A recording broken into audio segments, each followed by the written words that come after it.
वालेकुम रहमतुल्लाहि वबरकात। आइए मोहतरम भाइयों, आपके लिए एक बहुत मुजरब नुस्खा लेकर के आए हैं मर्दाना टाइमिंग के लिए, मर्दाना क़ुव्वत के लिए, और इंतहाई सस्ता नुस्खा है। इससे टाइमिंग भी बढ़ती है और आला तनासिल के अंदर सख्ती भी आती है और पूरे जिस्म के अंदर क़ुव्वत भी आती है। आइए नुस्खे को नोट कीजिए। आपने रात सोने से पहले 1 घंटा आपने आधा किलो दूध लेना है।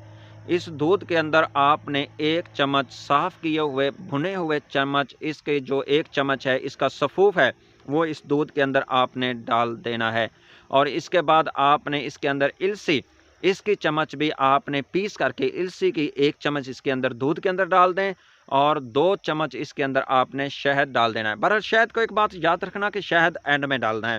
पहले ये इलसी और ये भुने हुए चने 1-1 चम्मच इसके अंदर डाल के पीस के इनका सफ़ूफ़ दूध के अंदर इसको उबाइल कर लें। उबाइल करने के बाद इसको नीचे उतारें। जब ये नीम गर्म हो, पीने के काबिल हो, उसी वक़्त आपने मोहतरम भाई इसके अंदर 1 चम्मच से 2 चम्मच तक शहद डालना है और फिर इसको पीना है। फिर अपने जिस्म के अंदर ताकत और क़ुव्वत देखें। इंतहाई सस्ता नुस्खा है, फ़ायदे इसके बहुत ज़्यादा हैं। अस्सलामु अलैकुम।